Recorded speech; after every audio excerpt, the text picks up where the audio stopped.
Assalamualaikum warahmatullahi wabarakatuh. Inna hamdalillah wassalatu wassalamu ala rasulillah wa ala alihi wa ashabihi ajma'in. Amma ba'du.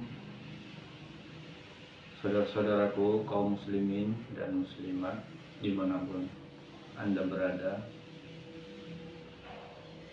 kali ini saya akan mencoba berbagi ilmu kepada semua orang.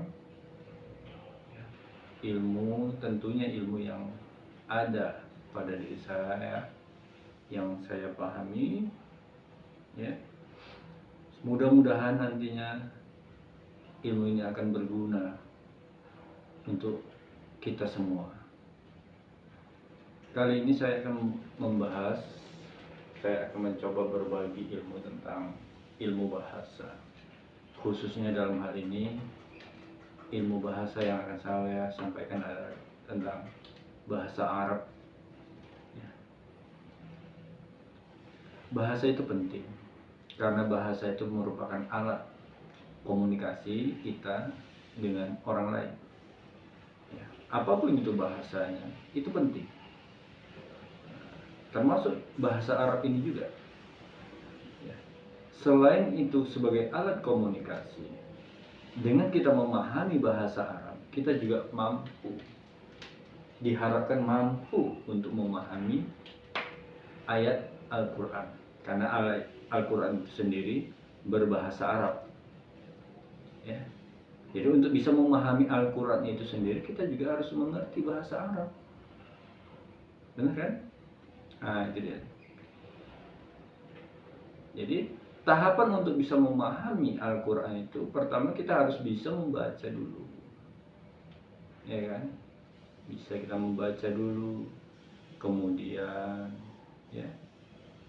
lancar kita tajwidnya, ya kan? Makhrajnya. Setelah itu kita tingkatkan lagi belajarnya dengan memahami secara ilmu nahwu sharafnya. Nah, dalam video kali ini saya akan coba memberi pengetahuan sedikit tentang ilmu nahwu dan sharaf yang saya pahami. Kalaupun nanti di sana sini ada kekurangan, bolehlah kita nanti saling berbagi satu sama yang lain untuk bisa saling melengkapi, saling menyempurnakan tentang pengetahuan yang ada pada diri saya.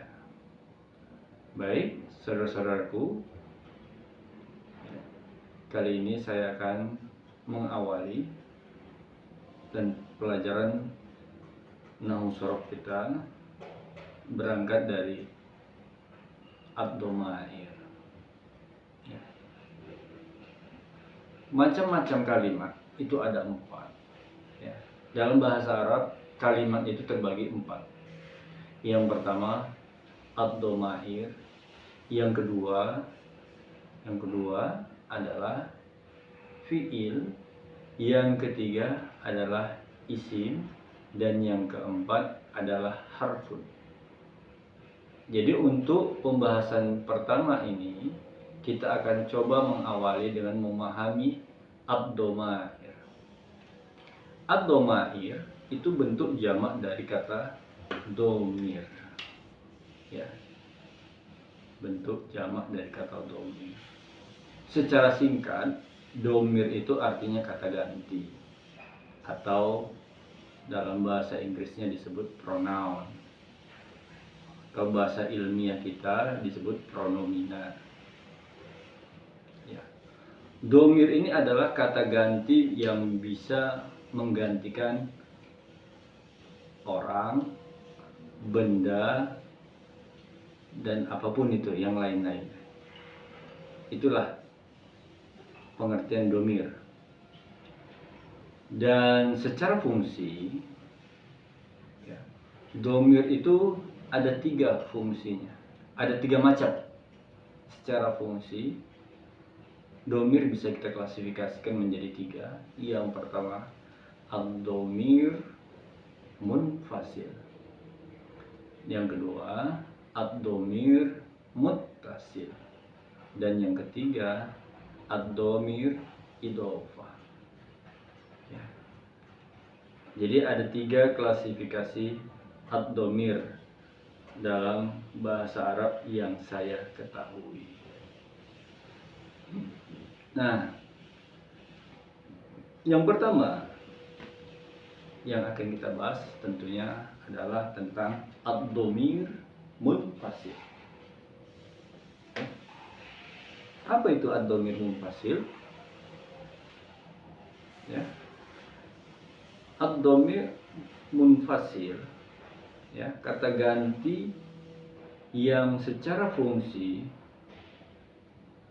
ya, dia berfungsi sebagai subjek. Nah, kata munfasil itu sendiri kalau secara bahasa artinya terpisah. Ya. Jadi kalau secara bahasa munfasil itu artinya terpisah.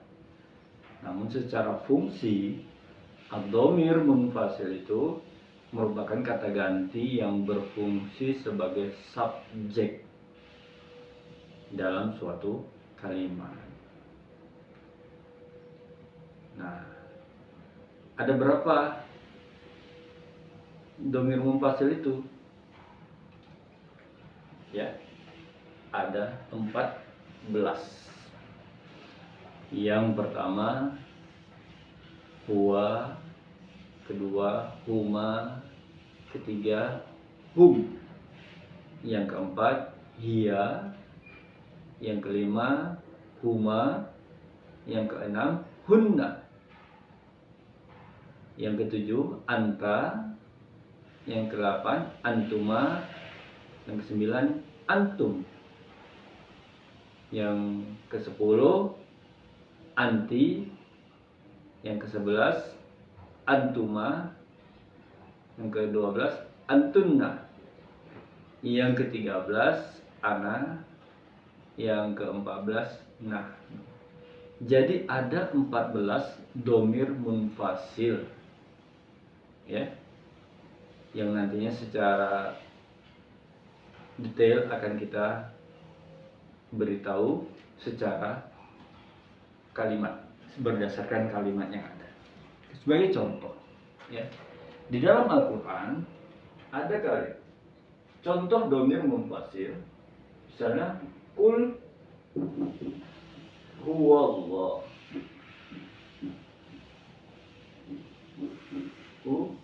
ahad. Nah, huwa ini adalah contoh dari dhamir munfasil.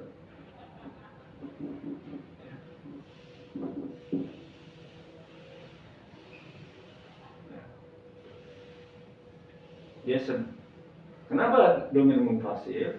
Karena dia terpisah. Nah, itulah makanya disebut dhamir munfasil, karena lafaz huwanya dia terpisah.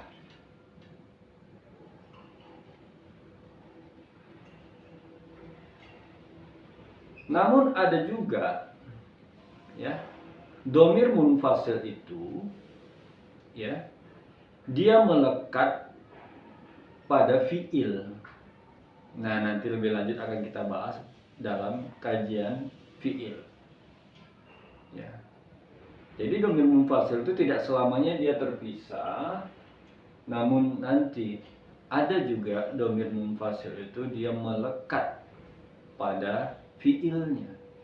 Karena nggak mungkin sebuah pekerjaan itu bisa berlangsung tanpa ada subjek, tanpa ada pelaku. Pasti ada pelakunya. Jadi di dalam kata kerja itu sendiri nanti tersimpan dhamir munfasil. Nah, oke, sampai sini bisa dipahami, atau mungkin ada yang mungkin mau bertanya, silakan nanti komen di video ini. Oke, saudara-saudaraku kaum muslimin dan muslimat,